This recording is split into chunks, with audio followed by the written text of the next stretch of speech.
In today's module, let's see that how there are different spread of ideas, customs, and products to new lands in modern age, or you may say it's in contemporary era.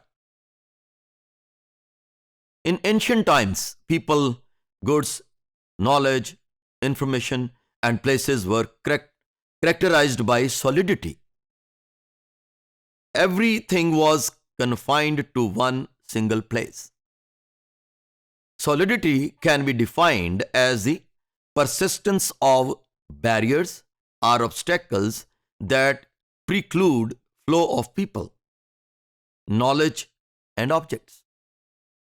अगर आप देखें कि third world countries में, जैसे मैंने अपने previous modules में बताया था आपको कि फ्री ट्रेड की बात की जाती है, लिबरलिज्म की बात की जाती है, लेकिन बड़े अफसोस के साथ कहना पड़ता है कि डेवलपिंग वर्ल्ड के तमाम जो लोग हैं उनको दुनिया के हर हिस्से में जाने की इजाज़त नहीं है, जबकि डेवलप्ड वर्ल्ड का कोई भी बाशिंदा दुनिया के किसी भी कोने में जा सकता है.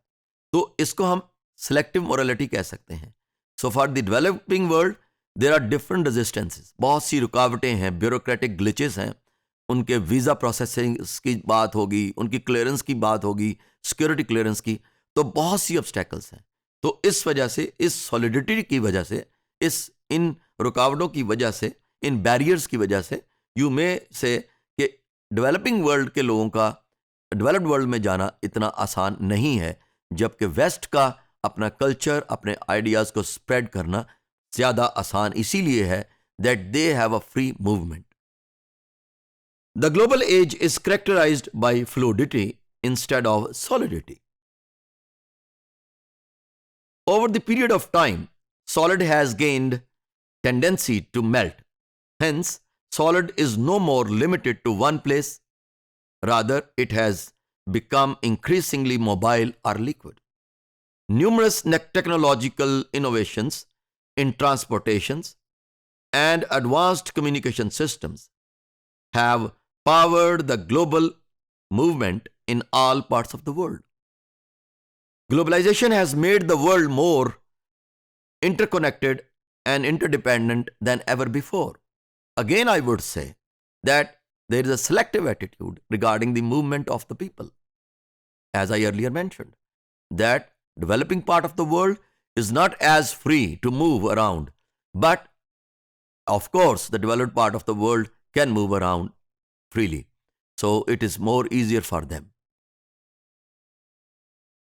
The real version of globalization did not exist before the fall of the Soviet Union in 1991.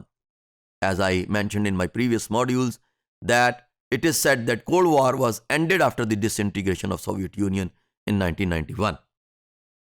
The division of capitalist and communist spheres eroded because after the Second World War there were two blocks, socialist bloc led by Russia, or the previously known as Soviet Union, and the capitalist bloc was led by the United States of America.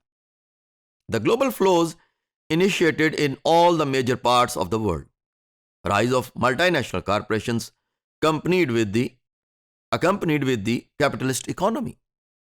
Globalization promoted immigration, employment, tourism, interconnected economy, and diplomacy. It's all happening under one economic ideology that is known as capitalism. Capitalism means it is an economic ideology that believes in non-intervention of the state in the market forces.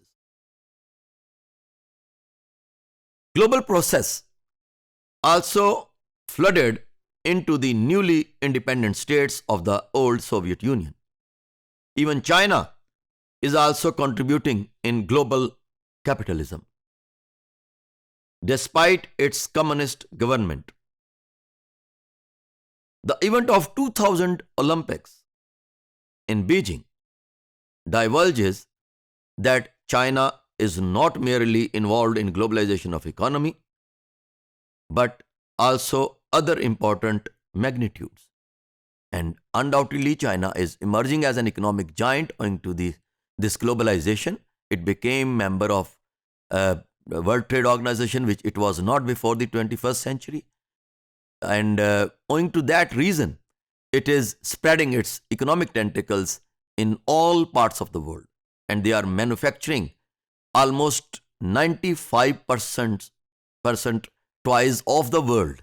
95% toys of the world are made by China in the contemporary globalized world.